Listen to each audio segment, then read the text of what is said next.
In today's episode, we discover how an innovative nonprofit is changing the lives of service members, veterans, and their families. It's really about giving them the support and the friendship. Tune in to our community roundtable as we discuss the importance and influence of Hispanic Heritage Month. It's amazing how it's more out there, more recognition. Plus, in our Need to Know, we learn about the Trauma Intervention Program and the important work they're doing in the community. This and so much more. Join Spirit of Innovation co-host, executive producer Diane Strand and director Scott Strand. Scott and Diane are the co-founders of the nonprofit JDS Creative Academy, co-owners of award-winning JDS Video and Media Productions Incorporated, JDS Actor Studio, and the co-authors of the best-selling book, Show Business, Breaking into the Industry as an Actor. Stay with us as the Spirit of Innovation Arts Across America team bring you impactful and innovative community news and information with the good to know and need to know that you expect. Spirit of Innovation Arts Across America starts now.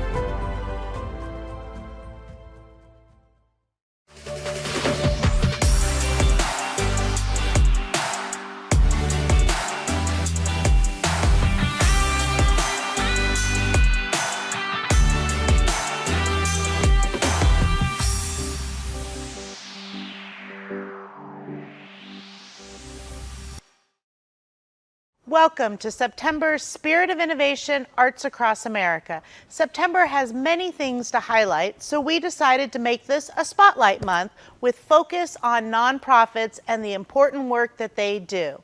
September is Suicide Prevention Month. It's also Hispanic Heritage Month, and in California, it's Wine Month. We have a lot to dive into, so let's get started. First up, we want to spotlight a nonprofit that is committed to improving the mental health of military service members, veterans, and their families in a very unique way. Here's more. Therapy for post-traumatic stress comes in all forms.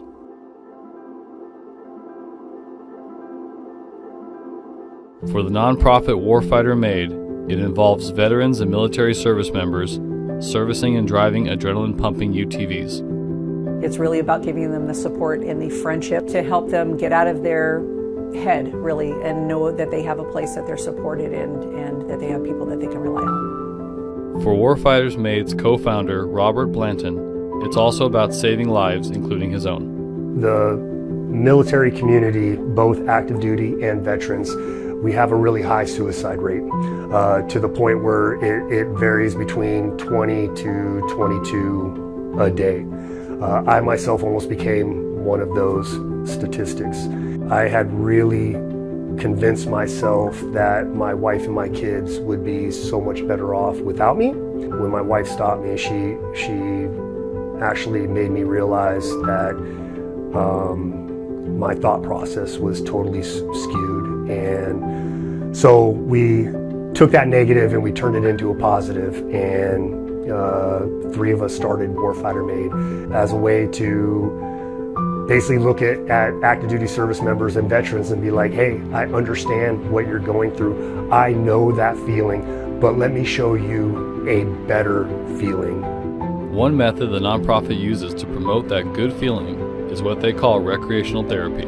Then we take a fleet of Polaris Razors out to desert terrain, or sometimes we'll go out to North Carolina, different areas, and put veterans and their families behind the wheel of these high-powered off-road machines in order for them to get that exhilaration and that adrenaline therapy, which then of course has those mental health benefits of the dopamine, which is really what's beneficial in combating PTSD and mental illness and depression. When that veteran jumps out of that vehicle and they pull that helmet off, what's the very first thing that you see?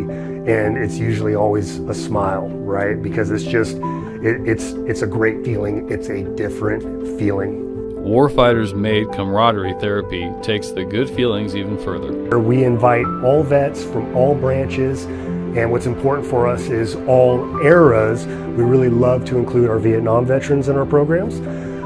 We invite them to come here to our facility in Temecula, California, and this is where we build our projects for our catastrophically wounded warfighters, basically our brothers and sisters that went overseas and became amputees due to direct combat with our nation's enemies, and we invite everybody to come and participate in that. Back about 4 years ago, I was going through a hard time with myself. I just lost my identity. It was a while since I worked due to my injury being re-aggravated, and I couldn't work no more. So the shrapnel in my hand got the better of me, and I had to find something new, and I was lost since 2012 trying to find different things that I could be useful at. And finally, when I got here at Warfighter Made, they found a spot for me, and it filled an empty piece of me. And something that I've been looking for has been put in my path, and I get to help other veterans, and that brings me so much joy to my heart. It's this connection to the veteran community that makes the therapies at Warfighter Made work, proving that innovative programs can be key to fighting the battle against depression and PTSD. If you're interested in learning more about Warfighter Made, we have their information on our website.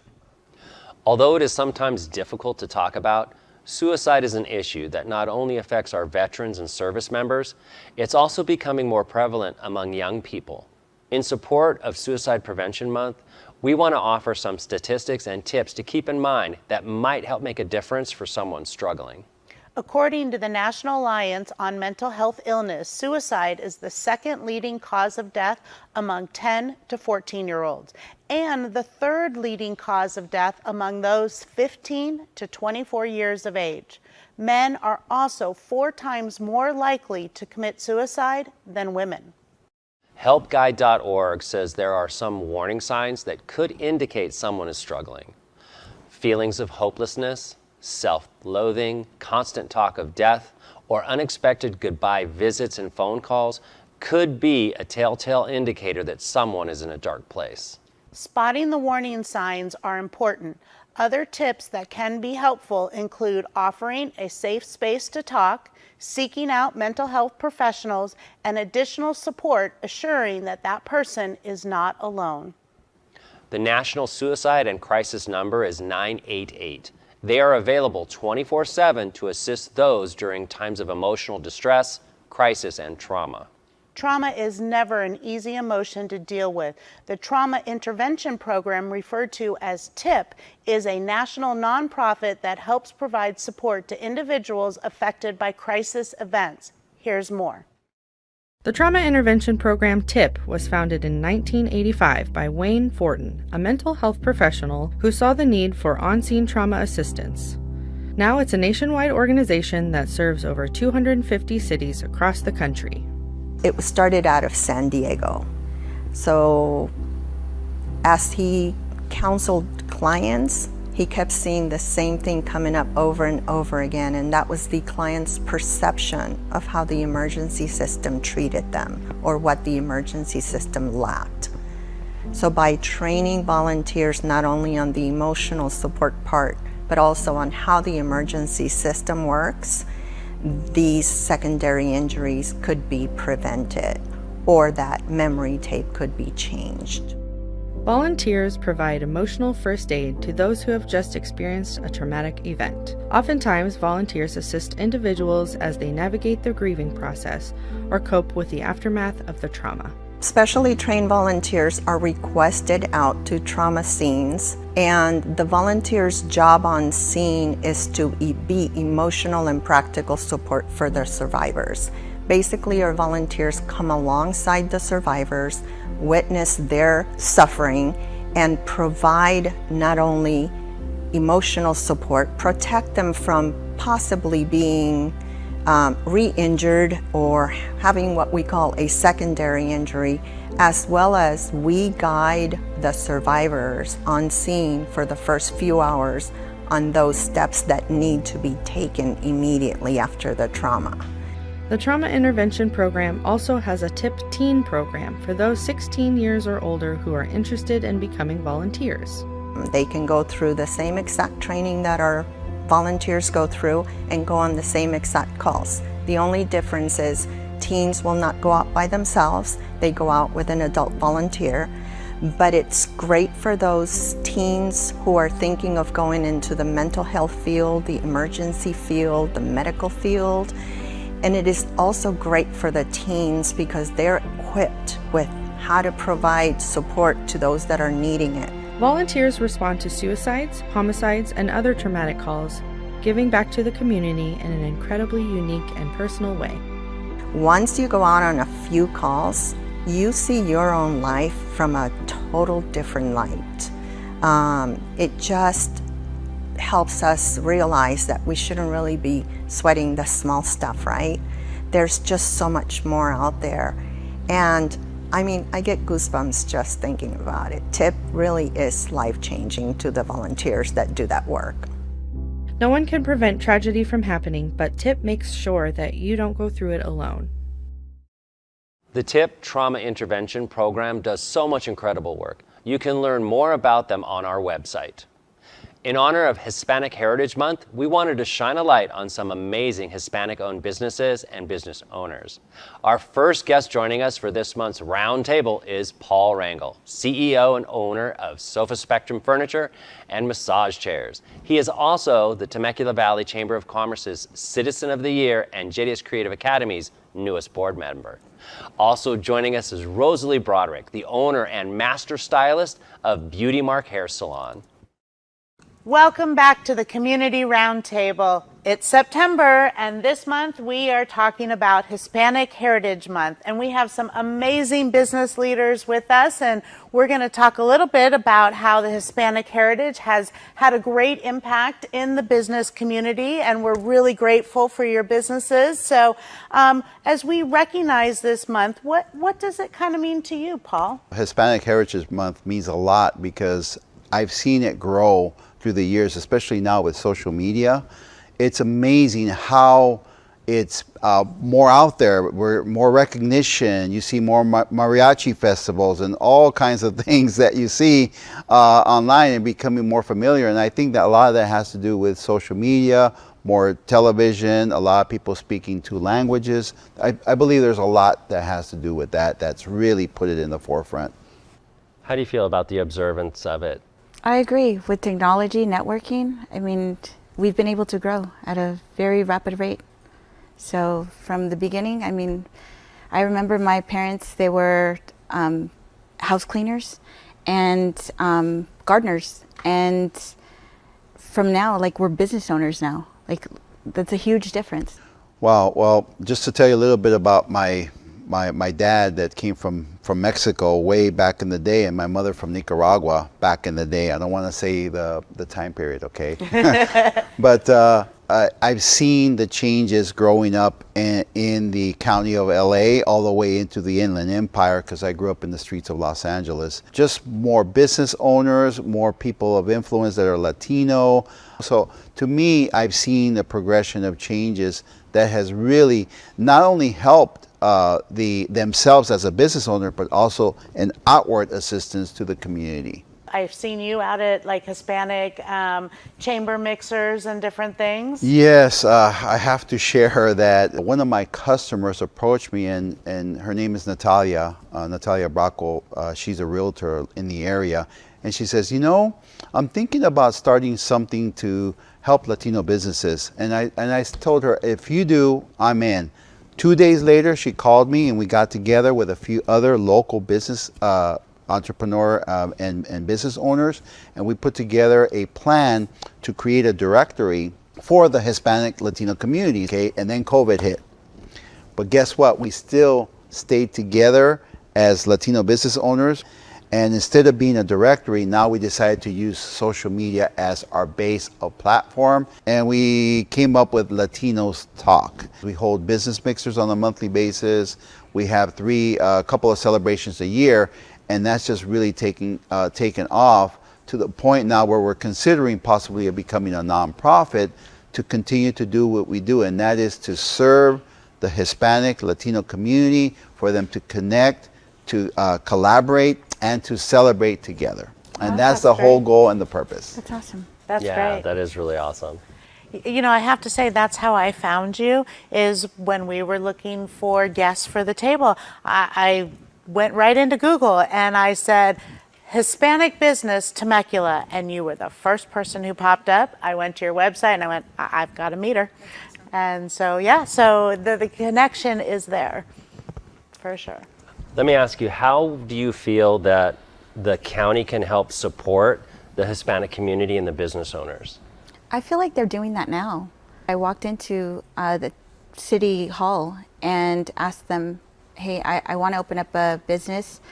There were so many people willing to help me, the permits, the business license, reseller's license, everything. Did you have to get funding for your business? I did not. You did not? No, I saved up money. I had the support from my family. We opened it up and we were off in a month. Self-funded. Yes. Very nice. I think that that's great because you're creating a pathway into something that's already, showing others who can follow along with you. It's a beautiful thing. Well, we want to thank you so much for joining us at the round table. And I want to thank my wonderful business leaders. You guys have amazing businesses. Make sure you check them out. They are here in Temecula. And we'll see you next month on the Community Roundtable. That was such a great discussion. What you saw were the edited highlights. You can catch the full conversation on our Spirit of Innovation website. Now we turn our attention to local Hispanic-owned restaurant for our Food Corner segment with team member Aaron Porras. Welcome to Food Corner. I'm Aaron Porras. Today we are at Nora's Empanada Factory in Murrieta. I hear that locals visit for their authentic Argentinian empanadas. I really look forward to trying it out. I'm here with the owners of Nora's Empanada Factory, Nora and Franco. September is Hispanic Heritage Month. How important is it to have a restaurant like this in our community that highlights your culture? We felt the need to share our culture, and you go to Argentina and empanadas are like all over the place. Every single restaurant you go has empanadas. We eat empanadas and weddings and camping to the beach. How did you decide which flavors of empanadas you wanted on the menu?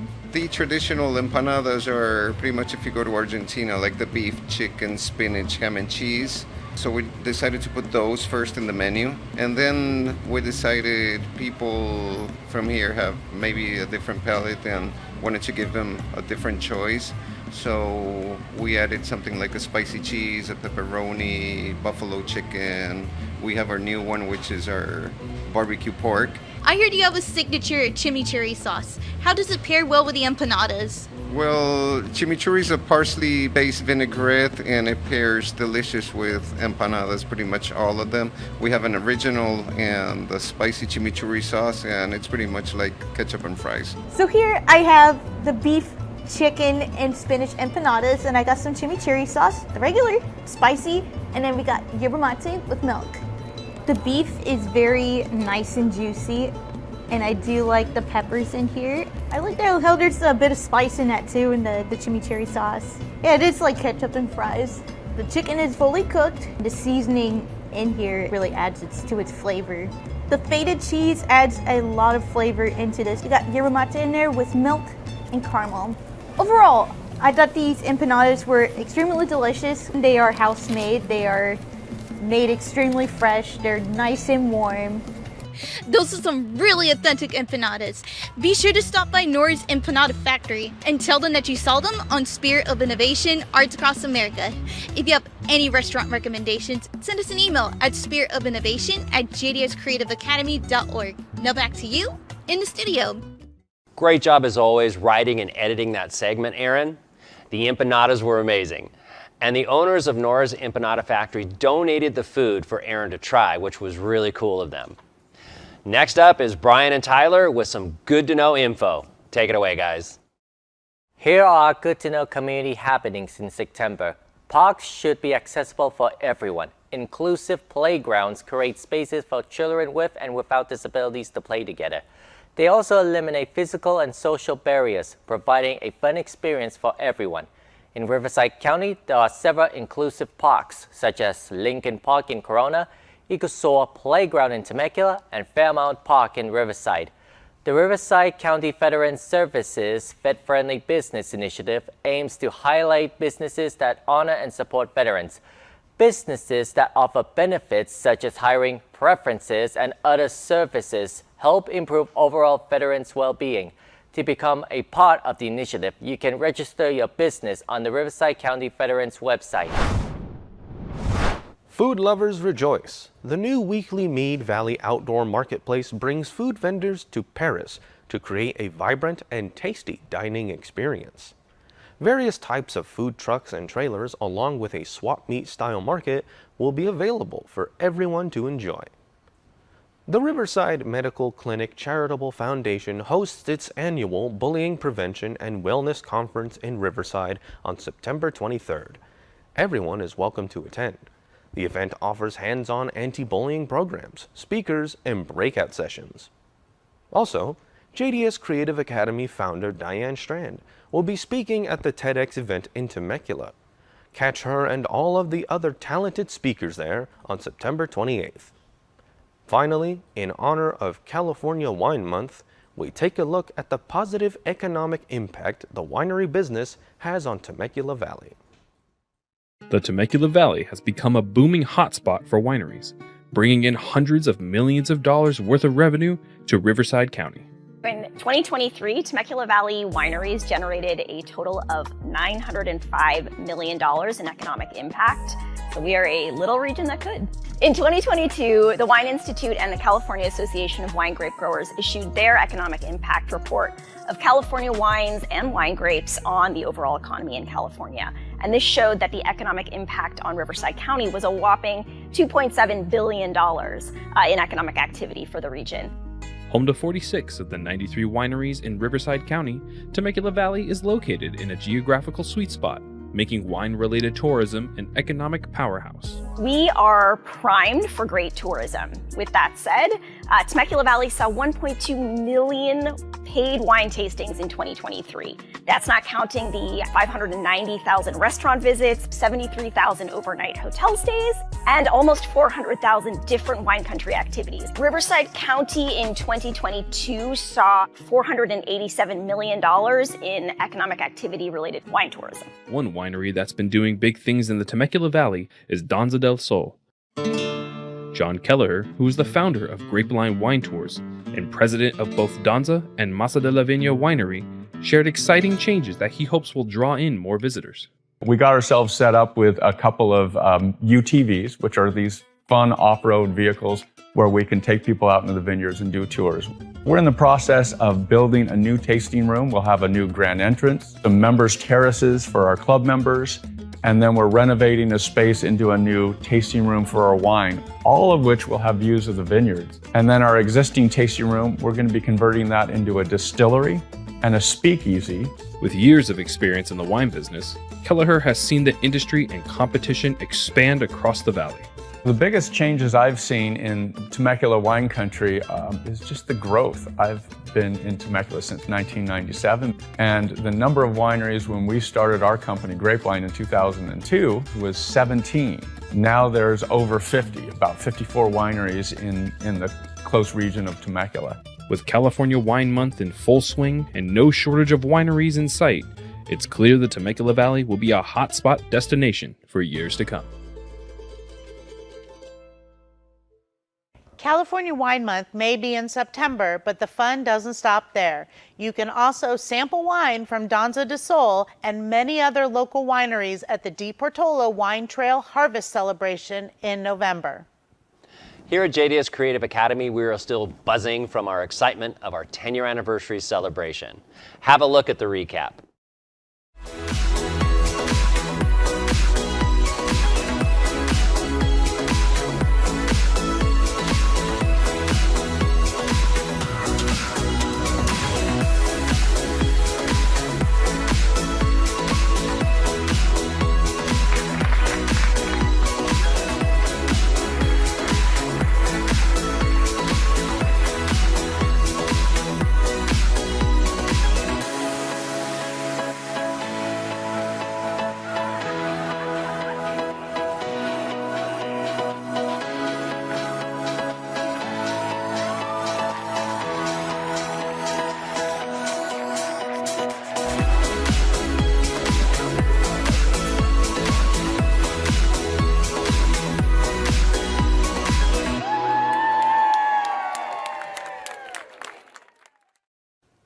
That was so fun. We are also excited for our fall classes. Our musical theater production of the Addams Family School Edition has been cast, and all the other classes are going strong. We're also getting into the Halloween spirit here. Our Design, Build, and Haunt class kicks off September 25th.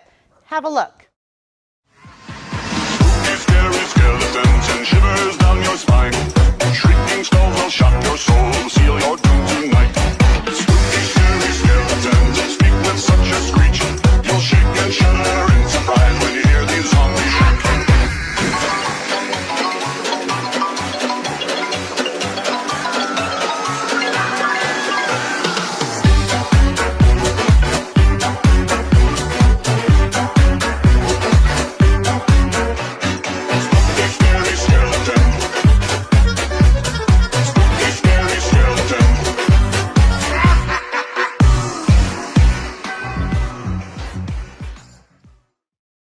Be sure to mark your calendars for October 25th and 26th when we open to the public for our Haunted Studio fundraiser event. Enjoy some thrills and chills for a good cause. We also have a Ghostbusters version for those who might not like all the spine-tingling scares. Well, that's it for this episode. Thank you for joining us. Don't miss a new episode of Spirit of Innovation Arts Across America dropping in October. Make sure to follow us on social media so you don't miss the date. Check out our spiritofinnovation.org website for our current episodes, past episodes, and individual segments. Find Spirit of Innovation on Rivco TV, Menifee, Murrieta, Temecula local stations. Plus, you can catch us on YouTube, Facebook, and streaming on 150 platforms through Binge Network, which also includes Amazon Fire, Tubi TV, and Roku apps. Use the hashtag JDSFamily to keep up with everything that's happening here at JDS Studio and in Riverside County.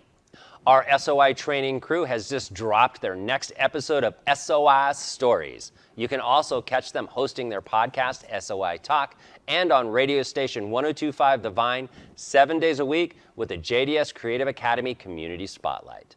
Well, that's a wrap. SOI out.